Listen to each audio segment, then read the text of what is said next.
أعوذ بالله من الشيطان الرجيم.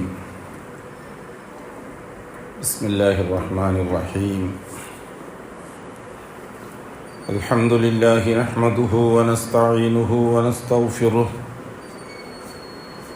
ونعوذ بالله من شرور أنفسنا ومن سيئات أعمالنا. من يهده الله فلا مضل له ومن يضلل فلا هادي له. وأشهد أن لا إله إلا الله وحده لا شريك له. وأشهد أن محمدا عبده ورسوله أرسله بالهدى ودين الحق ليظهره على الدين كله ولو كره المشركون. اللهم صل على محمد وعلى آل محمد كما صليت على إبراهيم وعلى آل إبراهيم إنك حميد مجيد. اللهم بارك على محمد وعلى آل محمد كما باركت على إبراهيم وعلى آل إبراهيم في العالمين إنك حميد مجيد. يا أيها الذين آمنوا اتقوا الله حق تقاته ولا تموتن إلا وأنتم مسلمون.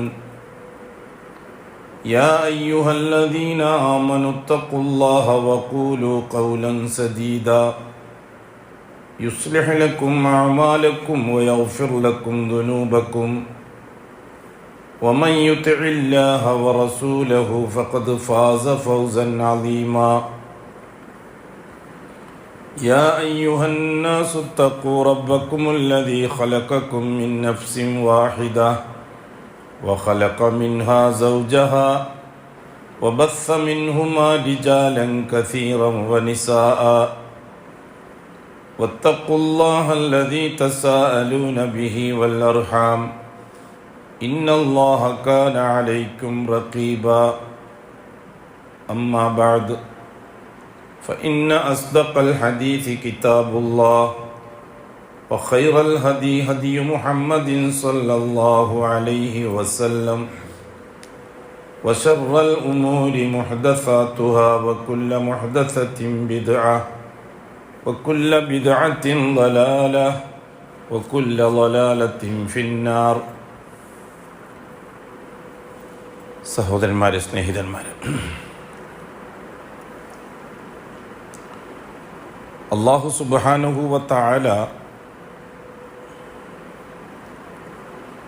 അമലുകളെ തർത്തീബാക്കിക്കൊണ്ടാണ് ചരിത്രത്തെ നിലനിർത്തുന്നത്. ഓരോ അമലിൻ്റെയും പിറകിൽ ഒരു ചരിത്ര യാഥാർത്ഥ്യം കാണാം.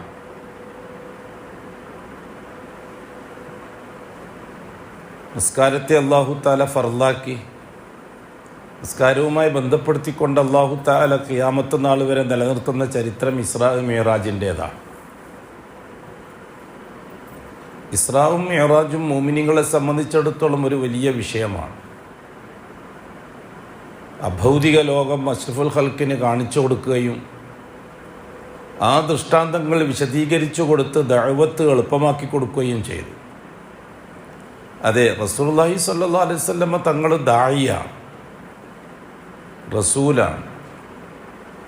അതുകൊണ്ട് തന്നെ ലോകാവസാനം വരെ നിലനിൽക്കുന്ന സമൂഹത്തിൻ്റെ മേൽ ദഅവത്ത് സ്ഥിരപ്പെടുന്നതിന് റസൂലുള്ളാഹി തങ്ങളെ അത് കാണിച്ചുറപ്പിക്കേണ്ട ആവശ്യമുണ്ട്. ലിനുരിയഹു മിൻ ആയാത്തിന. ഇസ്രാഉം മിഅ്റാജും സംഭവിച്ചത് എന്തിനാ? ലിനുരിയഹു മിൻ ആയാത്തിന.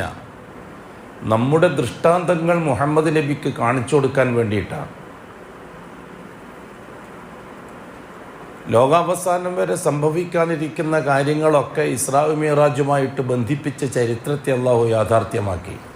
ആ ചരിത്രം ലോകത്ത് ചർച്ച ചെയ്യപ്പെടണം. അതിനുവേണ്ടി അല്ലാഹു തആല 5 നേരത്തെ നിസ്കാരം ഫർളാക്കി. അതിനുവേണ്ടി കൂടി നിസ്കാരം നിലനിൽക്കുന്ന കാലത്തോളം ഇസ്രാഉം മിഅ്റാജ് ചർച്ച ചെയ്യപ്പെടും. നിസ്കാരത്തിൻ്റെ പ്രത്യേകതകൾ പറയുമ്പോൾ ആകാശലോകത്ത് വെച്ച് ഫർളാക്കിയതാണ് നിസ്കാരമെന്നും ബാക്കിയുള്ളതെല്ലാം ഭൂമിയിൽ വെച്ച് ഫർളാക്കിയതാണുമെന്ന വ്യത്യാസം കാണും. അപ്പോൾ ഇസ്രാഉം മിഅ്റാജും ചർച്ച ചെയ്യപ്പെടും. എന്താണ് ഇസ്രാ, എന്താണ് മിഅ്റാജ്? അല്ലാഹു സുബ്ഹാനഹു വ തആല റസൂലുള്ളാഹി തങ്ങളെ കൊണ്ട് എന്താണ് ഉദ്ദേശിച്ചത്? ഇതെല്ലാം ചർച്ച നിസ്കാരവുമായിട്ട് ബന്ധപ്പെടുത്തിയിട്ടാണ് അല്ലാഹു തആല തർത്തീബാക്കിയിരിക്കുന്നത്. കാലങ്ങളുടെയും സമയങ്ങളുടെയും ഉടമസ്ഥൻ അല്ലാഹുവാണ്. സമയകാലങ്ങളുമായിട്ട് അഅ്മാലുകളെ ബന്ധിപ്പിച്ച് ഷഹാദത്തിനെ അല്ലാഹു തആല യാഥാർത്ഥ്യമാക്കുകയാണ്. ലാ ഇലാഹ ഇല്ലല്ലാഹ് നൽകിയ ഷഹാദ മുഹമ്മദുർ റസൂൽ അനുസരിച്ച് പ്രാവർത്തികമാക്കണം. അതുകൊണ്ട് തന്നെ രണ്ടാമത്തെ ഷഹാദ യാഥാർത്ഥ്യമാക്കുന്നതിന് ആ മുഹമ്മദ് റസൂലാണ് എന്ന് ഉറപ്പിച്ച് സമൂഹത്തെ ബോധ്യപ്പെടുത്തി കൊടുക്കണം. അല്ലാഹു തആല ചെയ്തിട്ടുണ്ട്. സക്കാത്തിൻ്റെ കാര്യം എടുക്കുകയും സക്കാത്തിൻ്റെ കാര്യങ്ങൾ സംസാരത്തിലേക്ക് വരുമ്പോഴാണ് സാമ്പത്തികവുമായിട്ട് ബന്ധപ്പെട്ട ചരിത്രം ചർച്ചയിലേക്ക് വരുന്നത്. ഖാറൂൻ്റെ ചരിത്രം, ഫിർഔൻ്റെ ചരിത്രം, ഹാമാൻ്റെ ചരിത്രം, ഷദ്ദാദിൻ്റെ ചരിത്രം, ഇസ്രായേലി സമൂഹത്തിൻ്റെ സാമ്പത്തിക ചരിത്രം, ലോകത്ത് കഴിഞ്ഞുപോയ സമ്പത്തുമായി ബന്ധപ്പെട്ട് അല്ലാഹു തആല നടപ്പിൽ വരുത്തിയ ഏർപ്പാടുകളെ സക്കാത്തിൻ്റെ ചർച്ചയിലൂടെ നിലനിർത്താൻ അല്ലാഹു തആല ആഗ്രഹിക്കുന്നു. പലിശയും കച്ചവടവുമായി ബന്ധപ്പെട്ട വിഷയങ്ങളെ ചരിത്രവുമായി ബന്ധിപ്പിക്കാനും അല്ലാഹു സുബ്ഹാനഹു വ തആല ഉദ്ദേശിക്കുന്നു.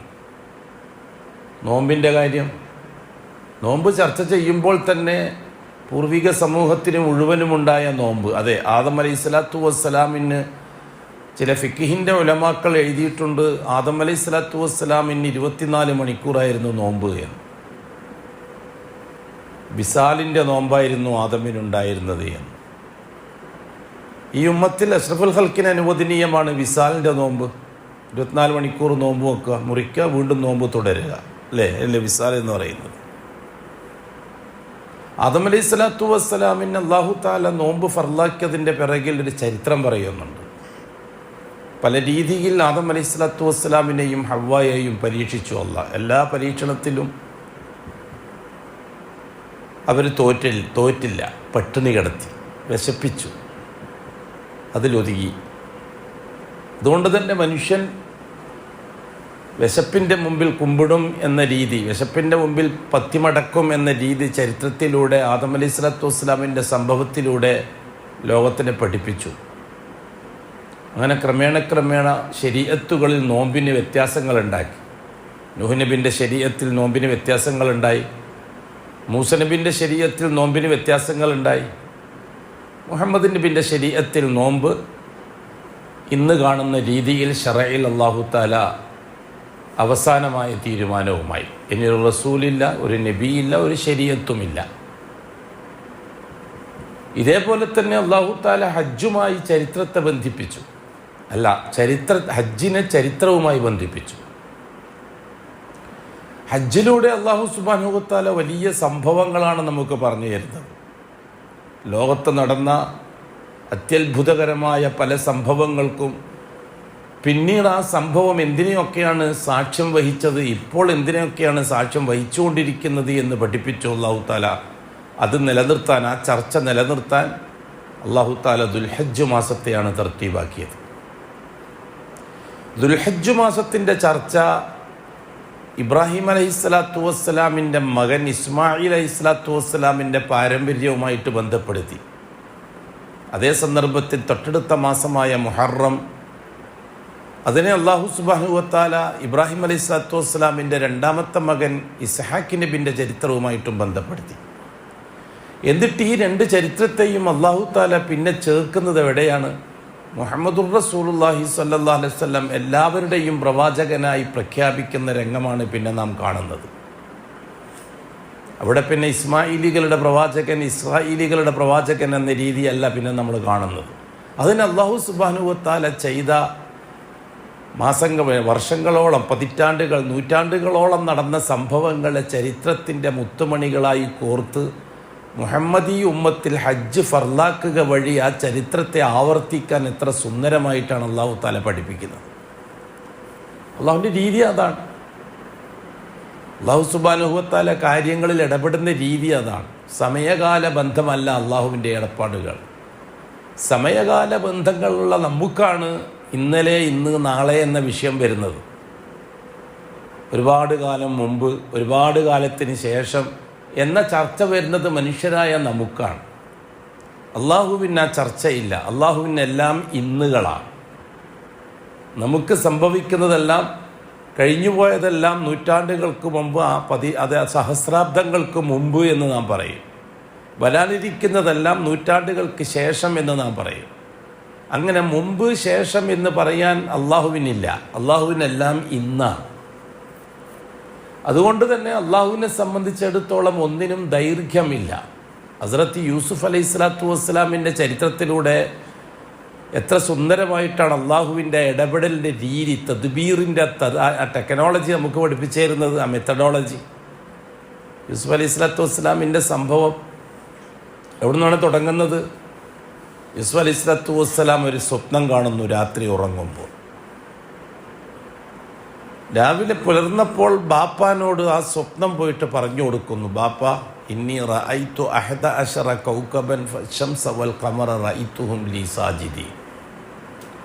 ബാപ്പ, ഞാൻ ഇന്നലൊരു സ്വപ്നം കണ്ടിട്ടു. അന്ന് എത്രയാ വയസ്സ്? 6-7 വയസ്സാണ് അന്ന് യൂസുഫ് അലൈഹി സ്വലാത്തു വസ്സലാമിന്. അതും ഇല്ല, തമ്മീസെത്തുന്ന പ്രായം എന്നാണ് ചരിത്രകാരന്മാർ പറഞ്ഞത്. ബാപ്പ, സൂര്യനും ചന്ദ്രനും 11 നക്ഷത്രങ്ങളും എനിക്ക് സുജൂദ് ചെയ്യുന്നതായിട്ട് ഞാൻ കിനാവ് കണ്ടിരിക്കുന്നു. അപ്പോൾ യാക്കൂബ് അലൈഹി സ്വലാത്തു വസ്സലാം മോനോട് പറഞ്ഞു, യാ ബുനയ്യ ലാ തഖ്സുസ് റുയാക അലാ ഇഖ്വതിക് ഫയകീദു ലക കൈദ. മോനെ, നീ ഈ കണ്ട സ്വപ്നം നിന്റെ സഹോദരങ്ങളോട് വെളിപ്പെടുത്തരുത്. അവരെന്തെങ്കിലും തന്ത്രങ്ങൾ പ്രയോഗിച്ചേക്കാം. എന്താണ് ഇതിന് കാരണം? ചരിത്രത്തെ വളരെ കൃത്യമായി നമുക്കറിയുന്ന വിഷയമാണ്. യാക്കൂബ് അലൈഹി സ്വലാത്തു വസ്സലാം ഇസ്ഹാഖ് നബി അലൈഹി സ്വലാത്തു വസ്സലാമിൻ്റെ മകനാണ്. ഈ ഇസ്ഹാഖ് നബി അലൈഹി സ്വലാത്തു വസ്സലാമിൻ്റെ വേറൊരു സഹോദരനുണ്ട്.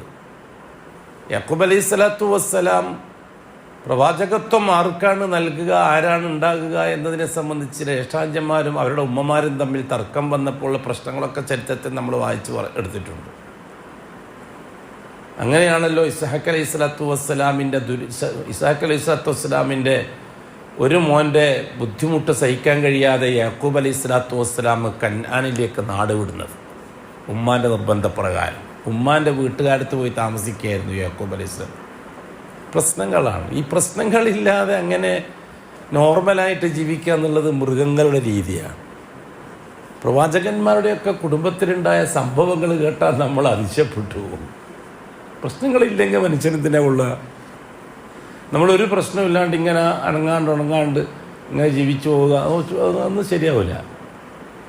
പ്രശ്നങ്ങളെ അഭിമുഖീകരിക്കുകയും അത് പരിഹരിക്കുകയും ചെയ്യുന്നവനാണ് സമർത്ഥനായ മനുഷ്യൻ. ഒരു പ്രശ്നമില്ലാതെ പൂച്ച പോലെ കൂടുന്നവനല്ല മനുഷ്യൻ. യാക്കൂബ് അലൈഹി സ്വലാത്തു വസ്സലാം ഉമ്മാൻ്റെ കുടുംബത്തിൻ്റെ അടുത്ത് പോയി, ഉമ്മാൻ്റെ കാരണോർ അടുത്ത് പോയി. അങ്ങനെ ഉമ്മാൻ്റെ കാരണോറ മോളെയാണ് യാക്കൂബ് അലൈഹി സ്വലാത്തു വസ്സലാം കെട്ടുന്നത്. ഉമ്മാൻ്റെ ആങ്ങളുടെ മോള യാക്കൂബ് അലൈഹി സ്വലാത്തു വസ്സലാം കെട്ടുന്നത്. പിന്നെ കുറേ കാലങ്ങൾക്ക് ശേഷമാണ് യാക്കൂബ് അലൈഹി സ്വലാത്തു വസ്സലാം കുടുംബസമേതം തിരിച്ചു വരുന്നത് കൻആനിലേക്ക്. ഇതൊക്കെ വലിയ വലിയ സംഭവങ്ങളാണ്. പിന്നെ അത് ഒത്തുതീർപ്പിലായി.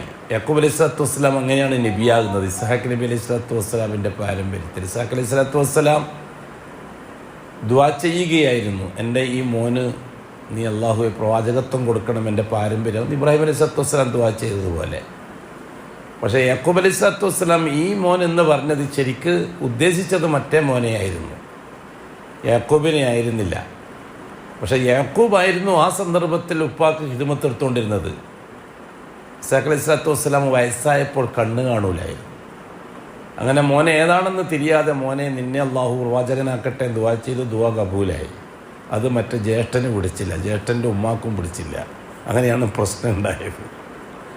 അങ്ങനെയാണ് യാക്കൂബോട് നാട് വിട്ടോളാൻ വേണ്ടിയിട്ട് ഉമ്മ ആവശ്യപ്പെടുന്നത്. ഒരുപാട് സംഭവങ്ങൾ. ഈ യാക്കൂബ് അലൈഹി സ്വലാത്തു വസ്സലാമിലൂടെയാണ് ഇസ്രായേലി ചരിത്രം തുടങ്ങുന്നത്. യാക്കൂബ് അലൈഹി സ്വലാത്തു വസ്സലാമിന് ഇസ്രായേൽ എന്ന് പറഞ്ഞിട്ടൊരു പേരുണ്ട്. ആ യാക്കൂബ് അലൈഹി സ്വലാത്തു വസ്സലാമിൻ്റെ 12 മക്കൾ, ആ 12 മക്കൾ ആണ് ഫലസ്തീനിലെ 12 ഗോത്രങ്ങൾ.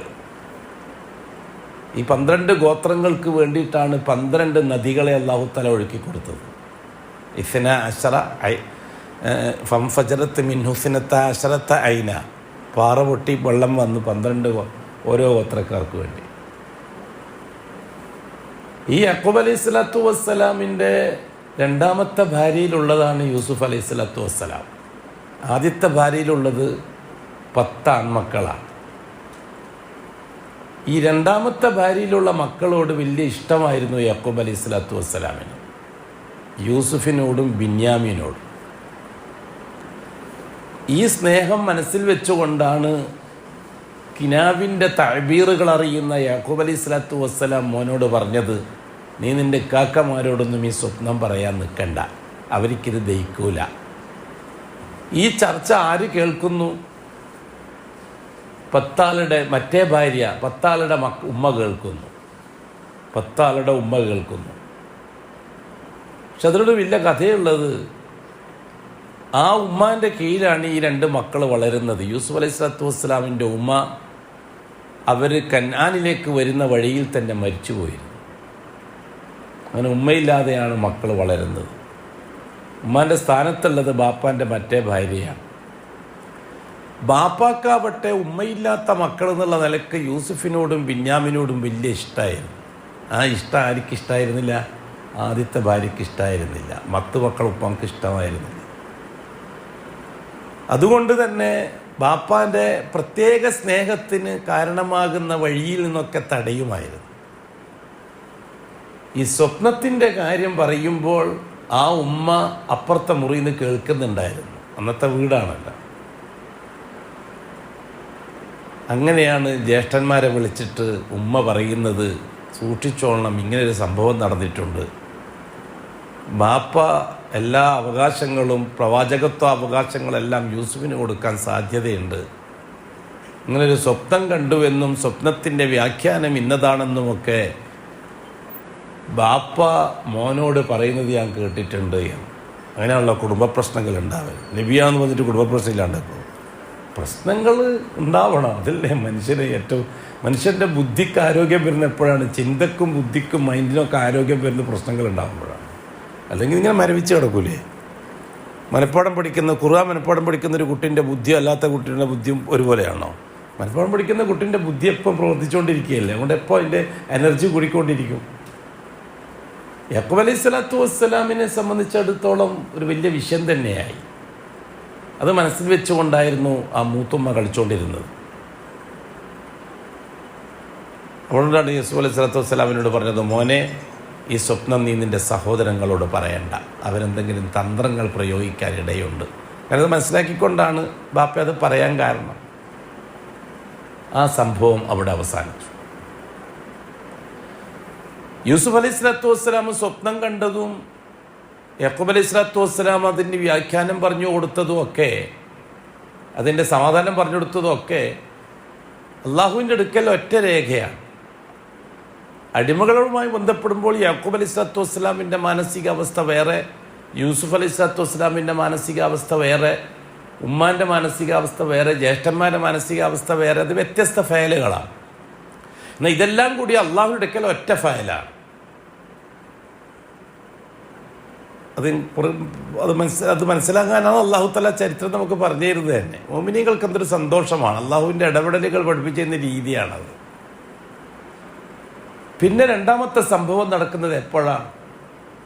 മരുഭൂമിയിലേക്ക്, താഴ്വരകളിലേക്ക് ആട്ടിനെ മേയ്ക്കാൻ വേണ്ടിയിട്ട് ജ്യേഷ്ഠന്മാർ പോകുമ്പോൾ യൂസുഫിനെയും കൊണ്ടുപോകണമെന്ന ആവശ്യവുമായിട്ട് ബാപ്പാനടുത്ത് വരുമ്പോഴാണ് രണ്ടാമത്തെ രംഗം തുടങ്ങുന്നത്. അതിൻ്റെ രണ്ടാമത്തെ ഭാഗം എപ്പിസോഡ് തുടങ്ങുന്നത് എപ്പോഴാണ്? അപ്പോൾ ആ ചർച്ചയിൽ യാക്കൂബ് അലൈഹി സ്വലാത്തു വസ്സലാം സമ്മതിക്കാതിരിക്കുന്നു, ജ്യേഷ്ഠന്മാർ നിർബന്ധിക്കുന്നു. ഇവിടെ ഓരോരുത്തരുടെയും മാനസികാവസ്ഥ ഓരോരുത്തരുടെ ഫയലാണ്. അതായത് ഈ വിഷയത്തിൽ യാക്കൂബ് അലൈഹി സ്വലാത്തു വസ്സലാമിൻ്റെ താല്പര്യം വേറെ ആരും അറിയുന്നില്ല. യൂസുഫ് അലൈഹി സ്വലാത്തു വസ്സലാമിൻ്റെ മാനസികാവസ്ഥ മറ്റുള്ളവരറിയുന്നില്ല. ജ്യേഷ്ഠന്മാരുടെ തന്ത്രങ്ങളും വേഷങ്ങളുടെ താല്പര്യങ്ങളും യാക്കൂബ് നബി അറിയുന്നില്ല. യാക്കൂബ് അലൈഹി സ്വലാത്തു വസ്സലാമിൻ്റെ മാനസികാവസ്ഥ ജ്യേഷ്ഠന്മാരറിയുന്നില്ല, മക്കളറിയുന്നില്ല.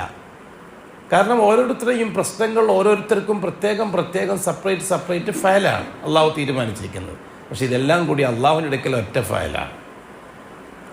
ഈ ആട്ടിനെ മേയ്ക്കാൻ വേണ്ടിയിട്ട് മരുഭൂമിയിലേക്ക് താഴ്വരയിലേക്ക് പോകുമായിട്ട് ബന്ധപ്പെട്ടുകൊണ്ട് യാക്കൂബിൻ്റെ മനസ്സെന്താണ് അള്ളാഹ്ക്കറിയാം, യൂസുഫിൻ്റെ മനസ്സെന്താണെന്ന് അള്ളാഹ്ക്കറിയാം, ജ്യേഷ്ഠന്മാരുടെ മനസ്സെന്താണ് അള്ളാഹ്ക്കറിയാം, ഉമ്മാരെ മനസ്സെന്താണെന്ന് അള്ളാഹ്ക്കറിയാം. ഇതെല്ലാം ഒന്നിച്ചറിയുന്നവൻ അള്ളാഹുവാണ്. പക്ഷെ ഇതൊന്നും ഇവരാരും പരസ്പരം അറിയുന്നില്ല.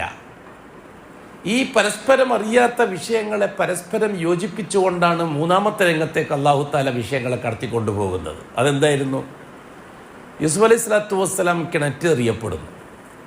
ചരിത്രം പറയാൻ നിന്ന് കഴിഞ്ഞാൽ പണ്ട് 4 മണിക്കൂർ 5 മണിക്കൂർ വയൽ പറയുന്ന കാലത്ത് ഇത് പറയാറുണ്ടായിരുന്നു. തിരുവനന്തപുരത്ത് നിന്ന് വയൽ പറയുമ്പോൾ നല്ലൊരു ഓർമ്മയുണ്ടായി. ഒരു മനുഷ്യൻ കുറേ നാളുകൾക്ക് ശേഷം പള്ളിയിലേക്ക് എന്നെ കാണാൻ വേണ്ടി വന്നു. അത് കരയാൻ തുടങ്ങി എന്നെ കണ്ടിട്ട്. അന്ന് ഞാൻ ഗാന്ധി പാർക്കിൽ, അന്ന് ഞാൻ പറഞ്ഞില്ലേ 5 ദിവസം 10 ദിവസമൊക്കെയാണ് വയൽ അറിയാറ്, 80കൾ 90കളിലൊക്കെ. അങ്ങനെ അന്ന് വയൽ പറയുന്ന സന്ദർഭത്തിൽ ഒരു ദിവസം അള്ളാഹുവിൻ്റെ ഇടപെടലുകളുമായി ബന്ധപ്പെട്ട് യൂസുഫ് അലൈഹി സ്വലാത്തു വസ്സലാമിൻ്റെ ചരിത്രം പറയുമായിരുന്നു. 4 മണിക്കൂറോളം പറയുമായിരുന്നു. ഈ മനുഷ്യൻ യാത്ര എവിടെയോ പോകാൻ വേണ്ടി ഒരുങ്ങിയിട്ട് വരുമ്പോഴാണ് ഇവിടെ വയൽ കേൾക്കുന്നത്. എവിടെയാണ് പോകാൻ ഒരുങ്ങിയെന്നറിയാം? അയാൾ ആത്മഹത്യ ചെയ്യാൻ വേണ്ടി പോവുകയാണ്. എന്തോ പ്രശ്നങ്ങളുണ്ടായിട്ട് അങ്ങനെ ലക്കും ലഗാനും ഇല്ലാണ്ട് നടന്ന് ആടെ എത്തുമ്പോൾ ഒരു പ്രസംഗം കേൾക്കുന്നു. വെറുതെ ഇരിക്കാമെന്ന് വെച്ചാൽ അയാൾ കയറിയിരുന്നത്. ഈ യൂസുഫ് അലൈഹി സ്വലാത്തു വസ്സലാമിൻ്റെ കാര്യത്തിൽ അള്ളാഹുവിൻ്റെ ഇടപെടലുകൾ സ്വപ്നം കാണുന്നത് 8ാമത്തെ വയസ്സിൽ, ആ സ്വപ്നത്തിൻ്റെ ഫലം സംഭവിക്കുന്നത് 83ാമത്തെ വയസ്സിൽ അല്ലെങ്കിൽ 73ാമത്തെ വയസ്സിൽ. അപ്പോൾ 73 കൊല്ലം കാത്തിരുന്നു അതൊരു ഫുൾ സ്റ്റോപ്പിലെത്താൻ. ആ രംഗങ്ങൾ അതിനെ സംയോജിപ്പിച്ചൊരു ആ ഫയൽ പൂർത്തിയാക്കി അതിൻ്റെ നെത്തീജ എന്നല്ലേ പറയാം അറബിയിൽ, അത് പുറത്തു കൊണ്ടുവരാൻ 83 കൊല്ലം എടുത്തു ചരിത്രകാരന്മാർ പറയും. ഇതാണ് അള്ളാഹുവിൻ്റെ ഇടപെടലിൻ്റെ രീതി. അതൊരു വ്യക്തിയുമായിട്ട് ബന്ധപ്പെട്ടതാണ് ആ സംഭവം. 1000 കൊല്ലം മുമ്പ് നടന്നൊരു സംഭവത്തിൻ്റെ തുടർച്ചയായിരിക്കും ഇപ്പോഴും നടന്നുകൊണ്ടിരിക്കുന്നുണ്ടാകുക. ഇനി അങ്ങോട്ട് ചിലപ്പോൾ 1000 കൊല്ലം ആ സംഭവം നീണ്ടു നിന്നേക്കാം. ഈ 1000 കൊല്ലം, ആയിരക്കണക്കിന് കൊല്ലങ്ങൾ അള്ളാഹു നടത്തിക്കൊണ്ടിരിക്കുന്ന സംഭവത്തിൽ ഇടയ്ക്ക് ഉപയോഗിക്കുന്ന ഒരു എപ്പിസോഡ് മാത്രമായിരിക്കും എൻ്റെയും നിങ്ങളെയും ജീവിതം. എൻ്റെയും നിങ്ങളെയും അതിൻ്റെ ഇടയ്ക്ക് കിട്ടുന്ന ഒരു രംഗം മാത്രമായിരിക്കും, അതിൻ്റെ ചെറിയൊരു തെരി മാത്രമായിരിക്കും. കഴിഞ്ഞ ഏതോ ഒരു 100 കൊല്ലം മുമ്പ് നടന്ന സംഭവമാണ്. അത് തുടർന്ന് ഇപ്പം നമ്മളിലെത്തിയിരിക്കുക. ഇനിയും 100 കൊല്ലത്തേക്ക് പോകുക ആ സംഭവത്തിൻ്റെ അവസാനത്തിലെത്താൻ. ഇതെല്ലാം കൂടി ചേർത്ത് വായിക്കുമ്പോഴേക്കും നമ്മൾ ഈ ഭൂമിയിൽ ഉണ്ടാവില്ല. നാളെ ആഖിറത്തിൽ ഫയൽ ഹാജരാക്കുമ്പോഴാണ് നമുക്ക് മനസ്സിലാകുക, ഓ ഇതിനാണല്ലേ ഞാൻ അന്ന് ഇത്ര ബുദ്ധിമുട്ടിയത്, ഇതിനാണല്ലേ അള്ളാഹു എൻ്റെ കച്ചവടത്തെ നഷ്ടപ്പെടുത്തിയത്, ഇതിനാണല്ലേ അള്ളാഹു എല്ലാം എൻ്റെ വിറ്റ് പൊറുക്കിപ്പിച്ചത്, ഇതിനാണല്ലേ അള്ളാഹ് എനിക്ക് ആമക്കളെ മാത്രം തന്നത്, ഇതിനാണല്ലേ അള്ളാഹു എനിക്ക് പൊമ്മക്കളെ മാത്രം തന്നത്, ഇതിനാണല്ലേ അള്ളാഹു സുബ്ഹാനഹു വ തആല ഞാൻ പറഞ്ഞ ആ പരിപാടികളൊന്നും വിജയിക്കാതെ പോയത്, ഇതിനാണല്ലേ അള്ളാഹ് ഇങ്ങനെ ഓരോന്നോരോ നമുക്ക് മനസ്സിലാകല് നാളെ ആഖിറത്തിലെത്തിയിട്ട് ഓരോന്നിൻ്റെയും അള്ളാഹു ചുരുളഴിക്കുമ്പോഴാണ്. പിന്നെ എന്താണ് ബേജാറ് ഈ ഉമ്മത്തിന്? നമ്മൾ എന്തിന് ബേജാറാവണം? നമ്മുടെ ജീവിതത്തിൽ നമുക്ക് ജീവിതത്തെപ്പറ്റി അറിയാത്തത് കൊണ്ടാണ്. നമ്മിൽ നിന്ന് തുടങ്ങി നമ്മിൽ അവസാനിക്കുന്നതാണ് നമ്മുടെ ജീവിതം എന്ന് തെറ്റിദ്ധരിക്കുന്നതുകൊണ്ടാണ് നമുക്ക് ഈ പ്രശ്നം. നമ്മിൽ നിന്ന് തുടങ്ങിയതല്ല ഇതൊന്നും. ഇതെല്ലാം എത്രയോ ആയിരക്കണക്കിന് കൊല്ലങ്ങൾക്ക് മുമ്പ് തുടങ്ങിയൊരു സംഭവത്തിൻ്റെ ഒരു ഭാഗം മാത്രമാണ് നമ്മളിലൂടെ കടന്നു പോകുന്നത്. അതിൻ്റെ ഒരു കരു മാത്രമാണ് നാം. ഇനിയും ഇതെവിടേക്കോ പോകാനുണ്ട്. അപ്പം എന്നിൽ നിന്ന് തുടങ്ങി എന്നിൽ അവസാനിക്കുന്ന അത് പറഞ്ഞിട്ട് ഞാൻ ആത്മഹത്യ ചെയ്തിട്ട് എന്ത് കാര്യം? ഞാൻ ജീവിതം നശിപ്പിച്ചിട്ട് എന്ത് കാര്യം? അതുകൊണ്ടാണ് ദീനുൽ ഇസ്ലാം അള്ളാഹുവിൽ വഅബ്ദു റബ്ബക് ഹത്താ യഅതിയക്കൽ യഖീൻ എന്ന് പറഞ്ഞത് എല്ലാം മതിയായി എന്ന് പറയാൻ വേണ്ടിയിട്ടല്ല, എനിക്ക് യഖീനായി ഇനിയും നിൽക്കുന്നില്ല എന്ന് പറയാൻ വേണ്ടിയിട്ടല്ല. അള്ളാഹുവിൻ്റെ ഇടപെടലുകളെ സംബന്ധിച്ച് നല്ലൊരു ബോധം നിനക്ക് വരുന്നത് വരെയും നീ അള്ളാഹിൻ്റെ അടിമയായിട്ട് തന്നെ തുടരണം. നീ അള്ളാഹിൻ്റെ അടിമയായിട്ട് തന്നെ തുടരണം. വഅബ്ദു റബ്ബക്, നിന്റെ റബ്ബിൻ്റെ അടിമയായിട്ട് തന്നെ തുടരണം. കാരണം നിന്റെ പ്രശ്നത്തിൽ തീരുമാനം വരും. ഇവിടുന്ന് തീരുമാനമില്ലെങ്കിൽ ആ തീരുമാനം വരുന്നൊരു ദിവസം നീ സന്തോഷിക്കും. അതിനാണ് നിന്നെ ഇങ്ങനെയാക്കിയത് എന്ന് അള്ളാഹു നമ്മളോടൊന്ന് പറയും. നിനക്കത് തിരിഞ്ഞിട്ടില്ല, നിൻ്റെ ഒന്നിച്ചുള്ളവർക്കും തിരിഞ്ഞിട്ടില്ല. നിന്നെ അങ്ങനെ ഞാൻ ആക്കിയത് നീ ഇങ്ങനെ ആവാനാണ്. നിന്നെ ഞാൻ അന്ന് ബുദ്ധിമുട്ടിച്ചത് നിന്നെ ഇന്നീ അവസ്ഥ നിനക്ക് കിട്ടാനാണ്. അങ്ങനെ ഓരോന്നുമായിട്ട് ചേർത്ത് പറഞ്ഞു തരും അള്ളാഹു തആല. അതാണ് അള്ളാഹുവിൻ്റെ കിതാബ് കഫാ ബി നഫ്സിക്കൽ യൗമ അലൈക ഹസീബ. നിന്റെ കിതാബ് നീ വായിച്ചോക്ക്. അത് നിക്കരിച്ചതും നോമ്പുപറ്റതും കള്ളുടിക്കാത്തതും പെണ്ണുപിടിക്കാത്തതും മാത്രമേ എഴുതി വെച്ചിട്ട് കടലാസാണെന്ന് ആരും ധരിച്ചു കൊണ്ട. ഒരു വലിയ ഫയലാ വരിക. അള്ളാഹു താല എൻ്റെയും നിങ്ങളെയും ജീവിതത്തെ വെച്ചുകൊണ്ട് ആ ഫയൽ അള്ളാഹു താല പറഞ്ഞിട്ടില്ലേ, 99 സിജില്ലകൾ അല്ലേ, ഏടുകൾ, കണ്ണെത്താത്ത മദ്ദൽ ബസർ, കണ്ണെത്താത്ത ദൂരത്തായിരിക്കും ഓരോ ഏട്. അങ്ങനെ 99 ഏടുകൾ ഒരു അടിമൻ്റെ മുമ്പിൽ ഹാജരാക്കും. റസൂലുള്ളാഹി നിങ്ങൾ പറഞ്ഞതല്ലേ, അള്ളാഹുവിൻ്റെ മുമ്പിൽ ഹാജരാക്കിയ ഒരു അടിമ, ആ അടിമ ചെയ്ത ജീവിതത്തിൻ്റെ അടിമൻ്റെ രേഖകൾ, അവൻ്റെ ഫയൽ ഹാജരാക്കും. എത്ര ഫയൽ? 99 ഫയൽ. ഒരു ഫയൽ എത്രയായിരിക്കും? അത് കണ്ണെത്താ ദൂരത്തോളം നീണ്ടു കിടക്കുന്ന ഫയൽ. അങ്ങനത്തെ 99 ഫയൽ. ഈ 99 ഫയലും ഈ മനുഷ്യൻ്റെ മുമ്പിൽ നിർത്തി വെച്ചിട്ട് വായിക്കാൻ പറയും അല്ലാഹു തആല. എന്നിട്ട് അള്ളാഹ് ചോദിക്കും അയാളോട്, എൻ്റെ മലക്കുകൾ വല്ല അനീതിയും നിന്നോട് കാണിച്ചു എന്ന് എനിക്ക് തോന്നുന്നുണ്ടോ? 99 ഫയലും കാണിച്ചു കൊടുത്തിട്ടാണ് പറയണത്. എൻ്റെ മലക്കുകൾ നിന്നോട് വല്ല അനീതിയും കാണിച്ചിട്ടുണ്ടോ, എനിക്ക് ദുൽമും കാണിച്ച് തോന്നുന്നുണ്ടോ? ഇല്ല യാ റബ്ബ്, ഇല്ല അല്ലാഹുവേ, ഒരിക്കലുമില്ല. എൻ്റെ ജീവിതവുമായി ബന്ധപ്പെട്ടതെല്ലാം 100% യാഥാർത്ഥ്യമാണ്. അതെന്തിനോടാണ് അങ്ങോട്ട് ബന്ധിപ്പിക്കുന്നത്? ഇത് ഇങ്ങോട്ട് ഏതിനോടാണ്? അത് നിനക്കല്ലേ അറിയുള്ളൂ, അതൊക്കെ അറിയുള്ളൂ. എൻ്റെ ജീവിതവുമായിട്ട് കടന്നു പോയതെല്ലാം യാഥാർത്ഥ്യമാണ്. എന്നിൽ നിന്ന് നിനക്ക് വല്ല ഗുണവും നീ പ്രതീക്ഷിക്കുന്നുണ്ടോ? ഇല്ല യാ റബ്ബ്, എനിക്കെന്ത് കിട്ടാനാണ് അല്ലാഹുവേ, ഞാനിങ്ങനെയാണ്, ഈ ഏട്ടി പറഞ്ഞ പോലെയാണ് ഞാൻ, പിന്നെ എനിക്കെന്ത് കിട്ടാനാണ്? ഞാൻ എന്താണ് നിൻ്റെ അടുത്ത് ഞാൻ പ്രതീക്ഷിക്കേണ്ടത്? നിൻ്റെ എന്ത് ഗുണമാണ് നിൻ്റെ അടുത്ത് ഞാൻ പ്രതീക്ഷിക്കേണ്ടത്? ഒരു പ്രതീക്ഷയും എനിക്കില്ല അല്ലാഹുവേ. റസൂലുള്ളാഹി തങ്ങൾ പറഞ്ഞു, ആ സമയത്ത് അല്ലാഹു തആല ഒരു കാർഡ് പുറത്തു കൊണ്ടുവരും. ബത്താക്ക എന്ന് പറയും അറബികളല്ലേ. ഒരു ബിത്താക്ക പുറത്ത് കാണി, ഒരു ബിത്താക്ക, ഒരു കാർഡ്. ഈ കാർഡ് നിനക്ക് ഗുണത്തിനുള്ളതാണ്. ഈ കാർഡ് പരിഗണിച്ചുകൊണ്ട് എന്നിൽ നിന്ന് എനിക്ക് പലതും പ്രതീക്ഷിക്കാം. ഈ 99 ഏടുകളുടെ മുമ്പിൽ ഈ ഒരു കാർഡ് എന്ത് കിട്ടാനാണ് അല്ലാഹുവേ? ചർച്ച റസൂലുള്ളാഹി നമുക്ക് പറഞ്ഞിരുന്നത്, ഈ 99 ഏടുകൾക്ക് മുമ്പിൽ എൻ്റെ ഈ ഒരു കാർഡിൽ എന്താണ് എനിക്ക് കിട്ടുന്നത്? അപ്പോൾ അല്ലാഹു തആല പറഞ്ഞത്, ഈ കാർഡിൽ എഴുതിയിരിക്കുന്നത് നീ കണ്ടോ? കണ്ടു. ഷഹാദത്തു അല്ലാ ഇലാഹ ഇല്ലല്ലാഹ്. ലാ ഇലാഹ ഇല്ലല്ലാഹ് എന്ന കലിമക്ക് നീ കൊടുത്ത ഷഹാദത്താണ് ഈ കാർഡിൽ എഴുതി വെച്ചിരിക്കുന്നത്. അല്ലാഹുവേ, ഞാൻ ഷഹാദത്ത് പ്രഖ്യാപിച്ചത് ശരിയാണ്. ലാ ഇലാഹ ഇല്ലല്ലാഹ്ക്കൊപ്പം വേറൊന്നും നീയല്ലാതെ വേറൊരു ശക്തിയെ ഞാൻ പരിഗണിച്ചിട്ടില്ല, ഒരു വ്യക്തിയെ പരിഗണിച്ചിട്ടില്ല, ഒരു വസ്തുവിനെ പരിഗണിച്ചിട്ടില്ല. ജീവിതത്തിൽ ഞാൻ ഒരിക്കലും നിന്നെൻ്റെ അവകാശം വേറൊരാൾക്ക് കൊടുക്കാൻ ഞാൻ തയ്യാറായിട്ടില്ല. അത് യാഥാർത്ഥ്യമാണ്. പക്ഷേ ഈ ഒരു കാർഡ് കൊണ്ട് ഈ 99 ഏടുകൾക്ക് മുമ്പിൽ എന്താകാനാണ് അല്ലാഹുവേ? അല്ലാഹു സുബ്ഹാനഹു വ തആല തുലാസ് കൊണ്ടുവരാൻ ഏർപ്പാടാക്കും. റസൂലുള്ളാഹി തങ്ങൾ പറയുന്നു സല്ലല്ലാഹു അലൈഹി വസല്ലം, 99 ഏടുകളെ ഈ തുലാസിൻ്റെ ഒരു തട്ടിൽ അല്ലാഹു തആല ഇടാൻ കൽപ്പിക്കുന്നു. ആ ഒരു കാർഡ് മറ്റേ തട്ടിലിടാനും കൽപ്പിക്കുന്നു. റസൂലുള്ളാഹി തങ്ങൾ പറയുകയാണ്,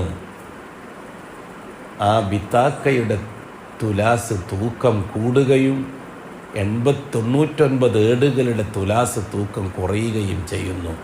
അല്ലാഹു തആല പറഞ്ഞു, ഈ ഒരു കാരണത്താൽ നീ സ്വർഗത്തിലേക്ക് പോയിക്കൊള്ളുക എന്ന്.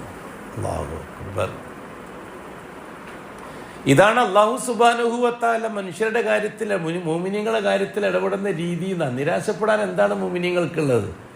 ദൈനംദിന ജീവിതവുമായി ബന്ധപ്പെട്ട ഭൗതിക വ്യവസ്ഥിതികളെ ബന്ധിപ്പിച്ചുകൊണ്ട് അള്ളാഹുവിൻ്റെ തീരുമാനത്തെ മറികടക്കാൻ നാം ശ്രമിക്കേണ്ട. നമ്മുടെ ദൈനംദിന ജീവിതം മുന്നോട്ട് പോകുമ്പോൾ അതിൻ്റെ കരുക്കൾ മാത്രമാണ് നാം ഇന്ന് അനുഭവിച്ചുകൊണ്ടിരിക്കുന്നത്. ഇതെവിടെയാ ചെന്ന് എത്തുക, എവിടെ അവസാനിക്കുക നമുക്കറിയില്ല. ഇതെവിടുന്ന് തുടങ്ങിയതാവും നമുക്കറിയില്ല. അങ്ങനെ ഹസ്രത്ത് യൂസുഫ് അലൈഹി സ്വലാത്തു വസ്സലാമിൻ്റെ ഫയൽ, രണ്ടാമത്തെ ഫയൽ കിണറ്റിൻ്റെ അടുത്താണ് അനുഭവിക്കുന്നത്. കിണറ്റിലിടുന്നു. മക്കളെല്ലാം കൂടി, എല്ലാവരും കൂടിയിട്ട് യൂസുഫ് അലൈഹി സ്വലാത്തു വസ്സലാമിനെ കിണറ്റിലേക്ക് വലിച്ചെറിയും. ആ അധ്യായം അവിടെ അവസാനിക്കുന്നു. അവർ തിരിച്ചുപോയി. ഒരാട്ടിനെ പിടിച്ചറുത്ത് യൂസുഫിൻ്റെ വസ്ത്രത്തിൽ രക്തമൊക്കെ പുരട്ടി യൂസുഫിനെ ചെന്നായ പിടിച്ചതെന്ന് പറഞ്ഞിട്ട് പറയാൻ വേണ്ടിയിട്ട് പോയതാണ്. അവർ പോയി. ആ ചരിത്രം അവിടെ അവസാനിച്ചു. യൂസുഫ് എന്താ ഇപ്പം സംഭവിക്കുന്നത് അത് യാക്കൂബിന് അറിയില്ല. കിണറ്റിൽ യൂസുഫിൻ്റെ സ്ഥിതി എന്തായി ജ്യേഷ്ഠന്മാരും അറിയുന്നില്ല. ഈ രണ്ട് സംഭവങ്ങളും ഉമ്മയും അറിയുന്നില്ല. ഇവരാരും പരസ്പരം ഇതൊന്നും അറിയുന്നില്ല. എല്ലാവർക്കും ഓരോ ഫയലാണ്. പക്ഷെ എല്ലാം കൂടി അള്ളാഹിന്റെ അടുക്കൽ ഒരു ഫയലാണ്. ഇവർ നാല് ഗാങ്ങിൻ്റെ നാല് ഗ്രൂപ്പിൻ്റെയും അവസ്ഥകൾ നന്നായി അള്ളാഹു നോക്കിക്കണ്ടുകൊണ്ടിരിക്കുകയാണ്. ഉമ്മ ഈ സമയത്ത് എന്തൊക്കെയാണ് അവിടെ ചെയ്തുകൊണ്ടിരിക്കുന്നത് അള്ളാഹു കണ്ടുകൊണ്ടിരിക്കുകയാണ്. ജ്യേഷ്ഠന്മാർ ഉമ്മാൻ്റെ വാക്ക് കേട്ടിട്ട് അനിയനെ ചെയ്തത് എന്താണ്? അള്ളാഹു കണ്ടുകൊണ്ടിരിക്കുകയാണ്. ഈ സന്ദർഭത്തിൽ ദുഃഖിതനായിരിക്കുന്ന യാക്കൂബ് എന്താ ചെയ്യുന്നത്? അള്ളാഹു കണ്ടുകൊണ്ടിരിക്കുകയാണ്. കെൻറ്റുന്നും യൂസുഫ് എന്താ ചെയ്യുന്നത്? അതും അള്ളാഹു കണ്ടുകൊണ്ടിരിക്കുകയാണ്. ആ അള്ളാഹുവിനാണ് നമ്മുടെ യക്കീനെങ്കിൽ ഈ ഭൂമിയിൽ എന്ത് സംഭവിച്ചാൽ എന്താ? ഈ അള്ളാഹുവിലാണ് നമ്മുടെ യക്കീനെങ്കിൽ എന്ത് സംഭവിക്കും? നമ്മൾ പരിഹാര മാർഗങ്ങൾ കണ്ടെത്തുക. നമ്മളതിനെ വിഷമിച്ചിട്ട് നിർത്തി വെച്ചിട്ട് എവിടെയെങ്കിലും നാട് വിട്ടു പോകാനോ അല്ലെങ്കിൽ തൂങ്ങിച്ചാകാനോ. അങ്ങനെ ആ മനുഷ്യൻ പറഞ്ഞു, അന്ന് എന്തോ പ്രശ്നത്തിന് പോവുകയായിരുന്നു, ഞാൻ ആത്മഹത്യ ചെയ്യാനുള്ള ഒരുക്കത്തിലാണ്, ഞാൻ പൂന്തുറിലേക്കായിരുന്നു എൻ്റെ യാത്ര, കേട്ടിട്ട് പോകാമെന്ന് വിചാരിച്ചാണ് ഉസ്താദെ. ആ വയത് മുഴുവൻ ഞാൻ കേട്ടു. അപ്പോൾ ഞാൻ തീരുമാനിച്ചു, അങ്ങനെയാണെങ്കിൽ ഞാൻ പിന്നെ ആത്മഹത്യ ചെയ്ത പ്രശ്നം പരിഹരിക്കുമോ? ഇതാണ് അള്ളാഹുവിൻ്റെ ഇടപെടലെങ്കിൽ അള്ളാഹു എൻ്റെ എനിക്കും, ഞാൻ പിന്നെ എന്തിനാണ് ആത്മഹത്യ മെനക്കിടുന്നത്? ധൈര്യമായി പ്രശ്നങ്ങളെ അഭിമുഖീകരിക്കുക. ഉസ്താദെ, ഇന്ന് ഞാൻ വളരെ സന്തോഷത്തിലാണ്. പ്രായത്തിൽ എനിക്ക് ഭാര്യയായി മക്കളായി വളരെ കുടുംബമായിട്ട് ജീവിക്കുകയാണ് ഞാൻ. അന്നത്തെ ആ യൂസുഫ് നബിൻ്റെ ചരിത്രമാണ് അതിന് കാരണമെന്ന് പറയുകയാണ്. വർഷങ്ങൾക്ക് ശേഷം അങ്ങനെ എത്ര സംഭവങ്ങൾ. മാഷാ അല്ലാഹ്. അല്ലാഹുവിൻ്റെ ഇടപെടലുകളെ സംബന്ധിച്ച് നാം ബോധവാന്മാരാകണം. അത് കഴിഞ്ഞിട്ട് പിന്നെ പ്രശ്നങ്ങൾ സംഭവിക്കുന്നവിടെയാണ് ഈജിപ്തിലെ ചന്തയിലാണ്. ഈജിപ്തിലെ ചന്തയിൽ യൂസുഫ് അലൈഹിസ്സലാത്തു വസ്സലാം വിൽക്കപ്പെടുന്നു.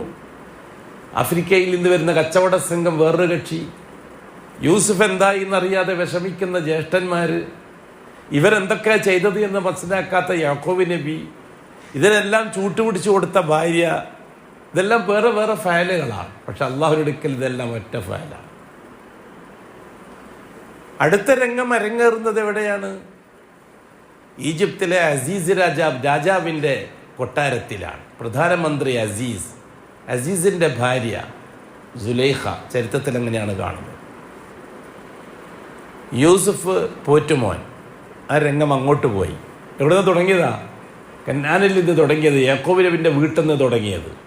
കന്നാൻ താഴ്വരയിലെ കിണർ, അവിടെ നിന്ന് ഈജിപ്തിലെ ചന്ത. ഇതൊക്കെ ഞാൻ നേരത്തെ പറഞ്ഞത് മണിക്കൂറുകളോ ദിവസങ്ങളോ എടുത്തിട്ട് പറയുന്ന വയലുകളാണ്. അത് 5 മിനിറ്റ് കൊണ്ട് അങ്ങനെ പറഞ്ഞ് തീർത്ത ഒരു രൂപം കിട്ടില്ല. എന്നാലും ഞാൻ ഒന്നൊന്ന് പറഞ്ഞതാണ്.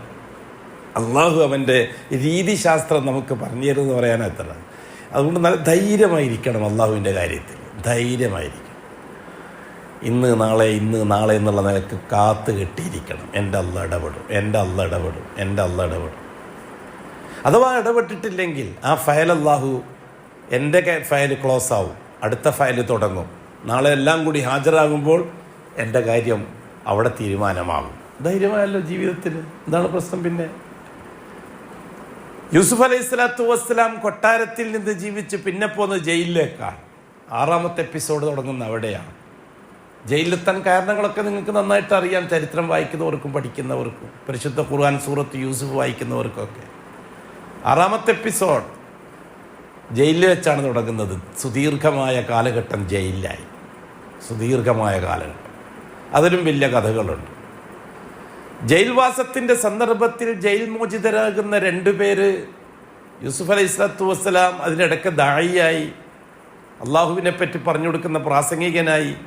ജയിലിൽ ദഅവത്തിൻ്റെ ജോലി തുടങ്ങി യൂസുഫ് അലൈഹിസ്സലാത്തു വസ്സലാം. അള്ളാഹുവിനെ പറ്റി പറഞ്ഞു കൊടുക്കാൻ തുടങ്ങി. അർബാബുൻ മുത്തഫരിഖൂൻ അം ഖൈറുൻ അമില്ലാഹുൽ വാഹിദുൽ ഖഹാർ. വയലറിയാണ് യൂസുഫ് അലൈഹിസ്സലാത്തു വസ്സലാം ജയിലിൽ നിന്ന്. ഒറ്റ അള്ളാഹ് പോരെ, നിങ്ങൾക്ക് എന്തിനാ കുറേ അള്ളമാർ, കുറേ ശൈഖന്മാർ, കുറേ തങ്ങന്മാർ, എല്ലാം ഒഴിവാക്കിയിട്ട് ഒറ്റ അള്ളാഹിനെ മാത്രം പിടിച്ചാൽ പോരെ? അതെപ്പോൾ ചോദിച്ച് പറയുന്നറിയോ? അവസരം കിട്ടിയപ്പോൾ ഈ 2 ജയിൽ പുള്ളികൾ സ്വപ്നം കാണുന്നു. അവർ കണ്ട സ്വപ്നം യൂസുഫിനോട് പോയിട്ട് പറയും. ഇപ്പം യൂസുഫ് ഷെയ്ഖാണ് ഇപ്പോൾ അവിടെ ജയിലിൽ. യൂസുഫിന് അവസാനം പുര പോലെയായി ജയിലിൽ. അടിങ്ങനെ വയലു പറയലും ഒരുമിച്ച് കൂടലും എല്ലാവരും കൂടി കൂടലും ബഹു രസമാണ് അവിടെ.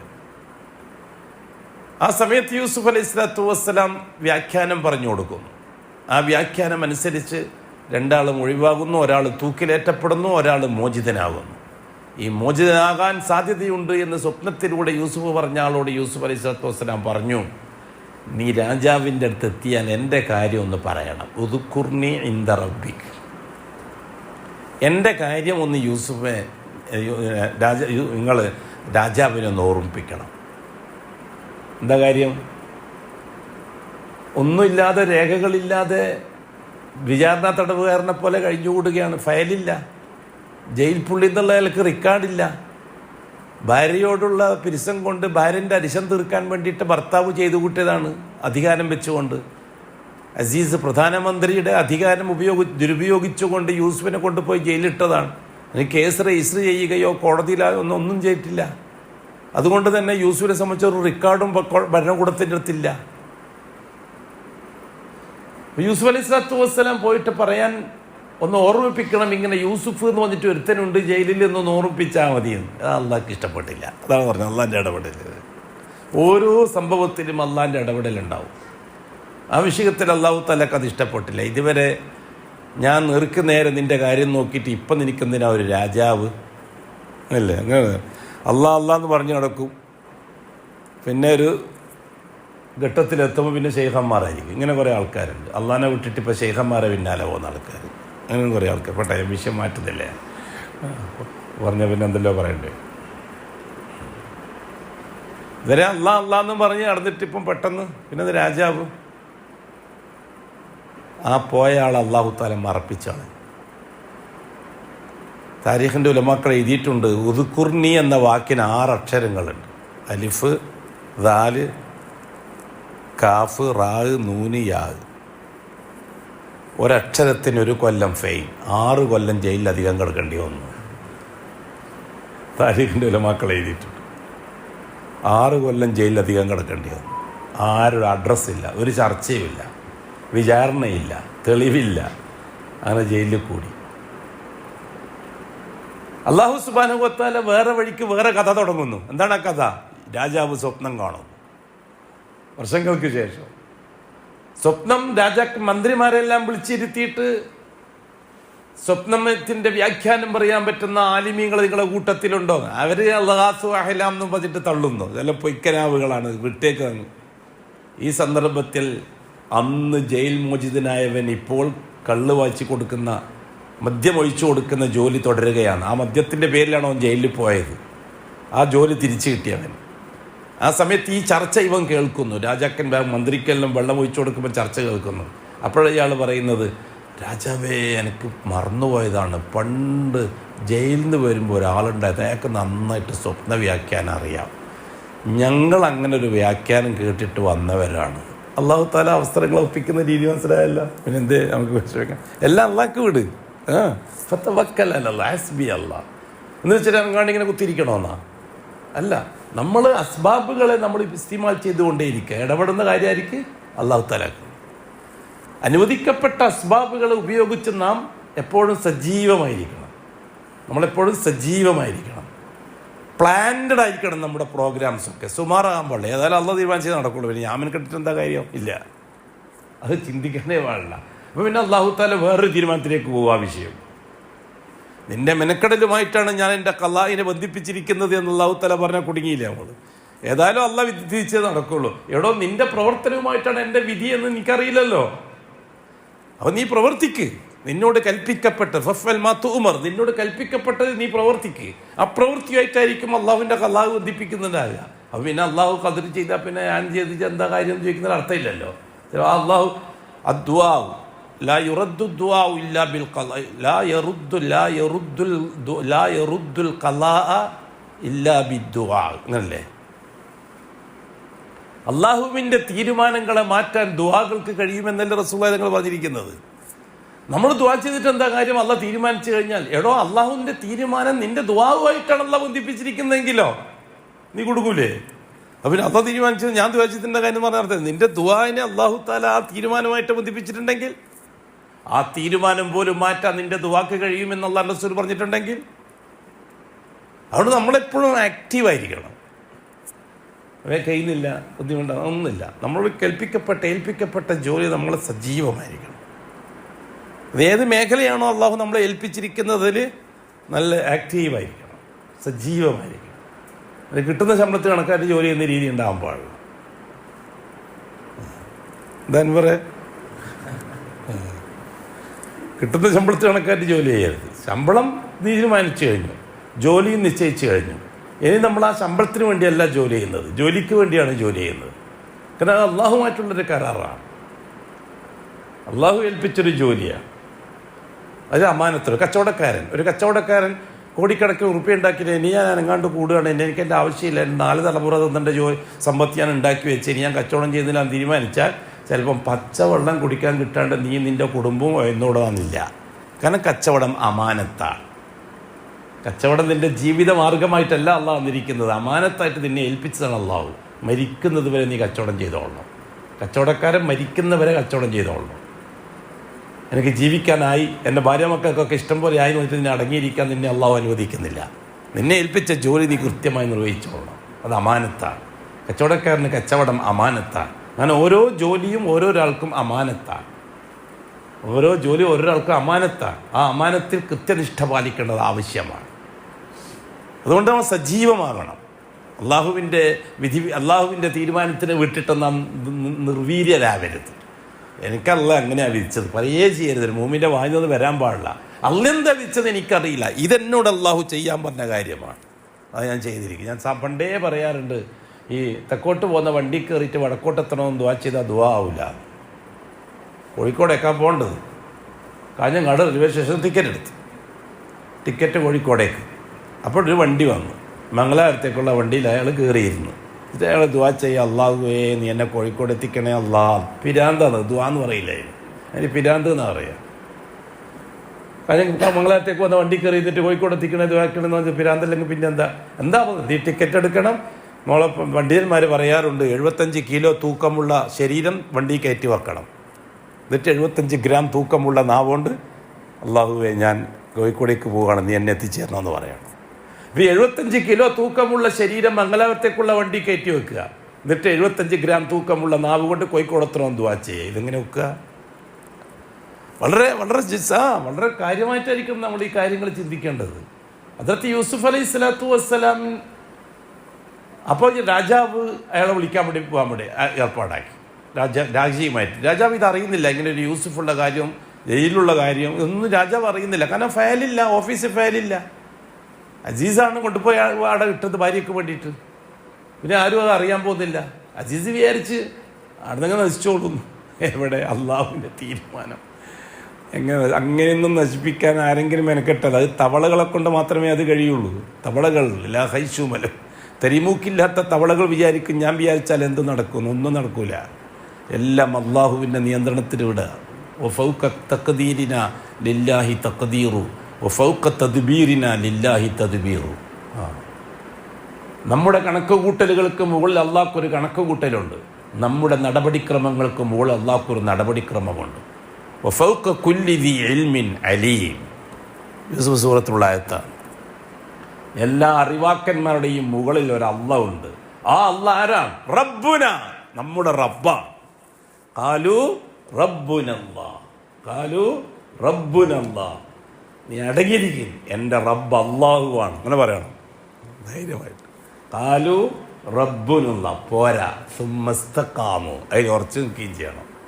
ആ വികാരത്തിൽ എൻ്റെ റബ്ബ് അല്ലാഹ് എന്നല്ല വെച്ച് പ്രസംഗിക്കാം. ഇറങ്ങിയ ഉടനെ തന്നെ ബഹളം, കാര്യങ്ങളൊന്നും നടത്തില്ല എന്ന് പറഞ്ഞിട്ട് എല്ലാം അള്ളാഹ്ക്ക് വിടുക. അങ്ങനെ അള്ളാഹ് തീരുമാനിച്ചു. അങ്ങനെ യൂസുഫ് അലൈഹി സ്വലാത്തു വസ്സലാമിനെ വിളിക്കാൻ വേണ്ടിയിട്ട് രാജാവിൻ്റെ പ്രതിനിധി പോയപ്പോൾ യൂസുഫ് അലൈഹി സ്വലാത്തു വസ്സലാം പറഞ്ഞു, ഇപ്പം തൽക്കാലം ഞാൻ വരുന്നില്ല, ഞാൻ എന്തിനാ ജയിലിൽ കിടന്നതെന്ന് എനിക്കറിയണം, അവിടെ വരട്ടെ കാര്യങ്ങൾ. അങ്ങനെയാണ് തിരിഞ്ഞു പറഞ്ഞു വരിക വിഷയങ്ങൾ. എന്നെന്തിനാണ് ജയിലിലിട്ടതെന്നും ഞാൻ എന്തിനാണ് ഈ ജയിലിൽ ശിക്ഷിക്കപ്പെട്ടതെന്നും എനിക്കറിയില്ല, അതെനിക്കറിയണം. രാജാവോട് പോയി ചോദിക്കും, എന്നിട്ട് മതി അങ്ങോട്ട് വരുന്ന കാര്യം. തൽക്കാലം ഞാൻ അങ്ങോട്ട് വരുന്നില്ല.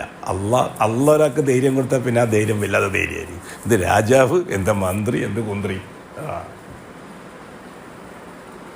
ഉദ്യോഗസ്ഥൻ രാജാവിനോട് പോയിട്ട് പറഞ്ഞു, യൂസുഫ് വരുന്നില്ല, ഇങ്ങനെയാ പറയുന്നത്. ഉടൻ തന്നെ ഉത്തരവിട്ടു രാജാവ്. എന്താണ് യൂസുഫ്? ആരാണ് യൂസുഫ്? എന്താണ് ജയിൽ? എന്താണ് വിഷയം? അപ്പം ആകെ പരസ്യമായി, സംഗതി ആകെ പരസ്യമായി. അസീസിനെ വിളിക്കപ്പെട്ടു. എന്താണ് സംഭവം? മുഴുവൻ കാര്യങ്ങളും ചർച്ച ചെയ്യപ്പെട്ടു. മുഴുവൻ കാര്യങ്ങളും അസീസ് ചെയ്തതാണെന്നും സുലൈഖക്ക് വേണ്ടി ചെയ്യുന്ന എല്ലാം പരസ്യാവുന്ന രീതിയാണത്. അള്ളാഹിൻ്റെ നടപടിക്രമങ്ങൾ പൂർത്തിയാവും. പിന്നെ എല്ലാം പിന്നെ സ്പീഡായിരിക്കും കാര്യങ്ങളൊക്കെ.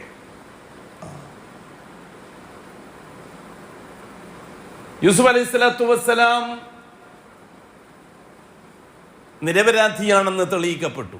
യൂസുഫ് പറഞ്ഞു പോരാ, അങ്ങനെ പറഞ്ഞാൽ പോരാ, അന്ന് കൈമുറിച്ച പെണ്ണുങ്ങളും നിരപരാധികളാണ് എന്ന് തെളിയിക്കണം. കുറെ പെണ്ണുങ്ങൾ കൈമുറിച്ചിട്ടില്ല പണ്ട് സുലൈഖ കക്കരിക്കാൻ മുറിക്കാൻ കൊടുത്തിട്ട് വക്കത്തൈന ഐദിയ എല്ലാവരെയും വിളിപ്പിച്ചു. സുലൈഖാനെയും ഹാജരാക്കണം. സുലൈഖ തെറ്റ് ചെയ്തിട്ടില്ല, തെറ്റ് ചെയ്യാൻ ശ്രമിച്ചിട്ടേ ഉള്ളൂ, അല്ലേ? ശരിയല്ലേ അത്? പക്ഷെ എല്ലാവരും പറഞ്ഞത് തെറ്റ് ചെയ്തു എന്ന്. അതും തെളിയിക്കണം, കംപ്ലീറ്റ് തെളിയട്ടെ. അള്ളാഹ് ഇടപെട്ട് കഴിഞ്ഞാൽ പിന്നെ അങ്ങനെയല്ല, കംപ്ലീറ്റ് തെളിയും. സുലൈഖ നിരപരാധിയാണെന്നും അന്ന് തൻ്റെ സംഭവങ്ങൾ ഇന്നതൊക്കെയാണെന്നും എല്ലാം കോടതിയിൽ ചർച്ച ചെയ്യപ്പെടും. അങ്ങനെ യൂസുഫ് അലൈഹി സ്വലാത്തു വസ്സലാം രാജാവിൻ്റെ കൊട്ടാരത്തിൽ ഇപ്പോൾ രാജാവിനെ പോലെ വന്നിരിക്കുകയാണ്. ഇതുവരെ ആരായിരുന്നു? ജയിലിൽ പുള്ളി. ഇപ്പോൾ രാജാവിനെ പോലെ വന്നിരിക്കുകയാണ്. ഓ യൂസുഫ്, അയ്യുഹ സിദ്ദീഖ്. കൂട്ടുകാരാണ് വിളിക്കുന്നത്, രാജാവാണ് വിളിക്കുന്നത്. അയ്യുഹ സിദ്ദീഖ്, ഈ സ്വപ്നം ഒന്ന് പറഞ്ഞു തരാൻ പറ്റും. അപ്പോഴാണ് വരാനിരിക്കുന്ന 14 കൊല്ലത്തെ സംബന്ധിച്ച് അതിൻ്റെ എപ്പിസോഡ് മാറുകയാണ്. പിന്നെ അങ്ങനെ പോട്ടെ, ഞാൻ ദീർഘിക്കുന്നില്ല, നിർത്തിക്കളയാം. അങ്ങനെ പോയി പിന്നെ വരുന്നത് 14 കൊല്ലത്തേക്ക് ഭക്ഷ്യമന്ത്രിയായിട്ട് സ്ഥാനക്കയറ്റം നടത്തുന്നു. യൂസുഫ് ഏറ്റെടുക്കണം ആ 14 കൊല്ലം. കവിയുൻ അമീൻ അല്ലേ, അള്ളാഹു തആല വിശേഷിപ്പിച്ച അങ്ങനെയാണ്. സത്യസന്ധനായ ധൈര്യവാൻ, ശക്തൻ. യൂസുഫിനെ പറ്റി പറഞ്ഞതാണ്. അതുകൊണ്ട് പള്ളി കമ്മിറ്റി പ്രസിഡന്റ് ആവാൻ വേണ്ടി നാട്ടുകാരെല്ലാം പറയുന്നുണ്ടെങ്കിൽ ഏറ്റെടുക്കാം. അങ്ങോട്ട് പോയിട്ട് പറഞ്ഞാൽ നീ തൊലഞ്ഞു. അധികാരത്തിന് വേണ്ടി ഒരിക്കലും അങ്ങോട്ട് ചോദിക്കരുത്. റസൂലുള്ളാഹി തങ്ങൾ പറഞ്ഞു, ആ അധികാരം നിന്നെ നശിപ്പിക്കും. നിന്റെ കയ്യിലേക്ക് വന്നു ചേർന്നത് മാനമായി നീ ചെയ്യുക, അള്ളാഹു നിനക്ക് തരുന്നതാണ്. എല്ലാവരും പ്രസിഡന്റ് ആകാനും സെക്രട്ടറി ആകാനും ജില്ലാ പ്രസിഡന്റ് ആകാനും ജില്ലാ സെക്രട്ടറി ആകാനും ഒക്കെ അള്ളാഹു തആല ചില വകുപ്പുകൾ വെച്ചിട്ടുണ്ട്. എനിക്കാകണം എന്ന് പറഞ്ഞാൽ മിക്കവാറും 5 കൊല്ലം കഴിയുമ്പോൾ ഒരു വൈക്കാവും. നേരെ മറിച്ച് ആഗ്രഹിക്കാതെ പരക്കിക്കുന്നിടത്ത് എല്ലാവരും കൂട്ടിക്കൊണ്ടുപോയിട്ടാണ് നിന്നെ ഏൽപ്പിച്ചതെങ്കിൽ 5 കൊല്ലം കൊണ്ട് നിനക്ക് അത്ഭുതങ്ങൾ സൃഷ്ടിക്കാൻ പറ്റും. കാരണം ഇതെല്ലാം അള്ളാഹുവിൻ്റെ കൺട്രോളിലാണ്. കാത്തിരുന്ന് കാണാം. അവിടെ ഈജിപ്തിലുള്ളത് കാട്ടിരുന്നിട്ട് കാണാനാണ്. ഹദ്റത്ത് യൂസുഫ് അലൈഹി സ്വലാത്തു വസ്സലാം 14 കൊല്ലത്ത് ഉത്തരവാദിത്തം ഏറ്റെടുക്കുന്നതിൻ്റെ ഇടയിൽ രാജാവ് മരിക്കുന്നു, പ്രധാനമന്ത്രി മരിക്കുന്നു, എല്ലാവരും മരിക്കുന്നു. അവസാനം യൂസുഫ് രാജാവായി സ്ഥാനമേൽക്കുന്നു ഈജിപ്തിൻ്റെ. അല്ലാഹു സുബ്ഹാനഹു വ തആല ഇബ്രാഹിം അലൈഹി സ്വലാത്തു വസ്സലാമിൻ്റെ മകൻ ഇസ്മായിലിൽ നിന്ന് തുടങ്ങി മക്ക മുക്കറമ കേന്ദ്രമാക്കിക്കൊണ്ടൊരു ചരിത്രത്തിൻ്റെ പൂർണ്ണതയിലെത്തിച്ചു. ഇസ്ഹാഖ് നബിയിൽ നിന്ന് തുടങ്ങിയ യാക്കൂബിൻ്റെ മക്കളായ 12 പേരും അവരെ വഴിയിൽ വന്ന ലക്ഷക്കണക്കിന് വരുന്ന ഇസ്രായേൽ സന്തതികളെയും ബൈത്തുൽ മുഖദ്ദസിലെത്തിച്ചിട്ട് ചരിത്രത്തിന്റെ 2ാം ഭാഗം അള്ളാഹു ആ വഴിക്ക് കൊണ്ടുവന്നു. മുഹമ്മദുർ റസൂലുള്ളാഹ് ഇബ്രാഹിമിന്റെ ഒരു മകൻ ഇസ്മായിലിന്റെ വഴിയിൽ മക്ക മുക്കറമയെയും ഇസ്ഹാഖിന്റെ മകൻ യാക്കൂബിന്റെ വഴിയിൽ ബനു ഇസ്രായേലിനെയും മദീന മുനവ്വറ യസ്രിബിലെ ജൂതന്മാരെ വെച്ചുകൊണ്ട് 2 കണ്ണികളും ചേർത്തിട്ട് അല്ലാഹു തആല 2 സ്ഥാപനങ്ങൾ ഉണ്ടാക്കി. ഒന്ന് മസ്ജിദുൽ ഹറാം, പിന്നെ ഒന്ന് മസ്ജിദുൻ നബവി. ഇവ രണ്ടിൻ്റെയും ആസ്ഥാനമായിട്ട് അല്ലാഹു തആല കണ്ട ചരിത്രത്തിന്റെ ഒരു നിർണായകമാണ് ബൈത്തുൽ മുഖദ്ദസ്. ആ ബൈത്തുൽ മുഖദ്ദസും കൂടി മസ്ജിദുൽ ഹറാമിൻ്റെയും മസ്ജിദുൻ നബവിയുടെയും ഒന്നിച്ചു വരേണ്ടത് ചരിത്രത്തിന്റെ ആവശ്യമാണ്. അതുകൊണ്ട് തന്നെ ഒരു കാരണവശാലും ഇസ്രായേലി ജൂതനും ഇറാനി ജൂതനും ഫലസ്തീൻ കൈയടക്കുന്ന പ്രശ്നമില്ല. ഇത് അള്ളാഹു ചരിത്രത്തെ ബന്ധിപ്പിക്കാൻ നിശ്ചയിച്ചൊരു നിർണായക കണ്ണിയാണ്. അതാണ് നമുക്കിത്ര ധൈര്യം അക്കാര്യത്തിൽ. അപ്പൊ ഞാൻ പറഞ്ഞു വന്നത്, അല്ലാഹു സുബ്ഹാനഹു വ തആല ദുൽഹജ്ജ് മാസത്തെ ചരിത്രത്തിന്റെ ഒരു ഭാഗത്തിലൂടെ മക്ക മുക്കറമയിലെത്തിച്ചു. അതേ അവസരത്തിൽ മുഹറം മാസത്തിലൂടെ അല്ലാഹു തആല അഷ്റഫുൽ ഖൽഖിനെ മദീന മുനവ്വറയിലും എത്തിച്ചു. മുഹറം 10മായി ബന്ധപ്പെട്ടത് മൂസാ സംഭവങ്ങളുമായിട്ടാണ്. ഈ 2 സംഭവങ്ങളെയും മക്കം ഫത്ഹോടുകൂടി ഖിയാമത്ത് നാൾ വരെ ഒറ്റക്കണ്ണിയായി ഉമ്മത്തം വസത്തൻ ലിതകൂനു ശുഹദാ അലന്നാസ്. അതാണ് നാം കാണുന്നത്. ഇൻഷാ അല്ലാഹ് ബാക്കി തുടരാം. അഖൂലു ഖൗലി ഹാദാ വല്ലാഹു അഅലം വഅസ്തഗ്ഫിറുല്ലാഹൽ അലീം. സുബ്ഹാനകല്ലാഹുമ്മ വബിഹംദിക്.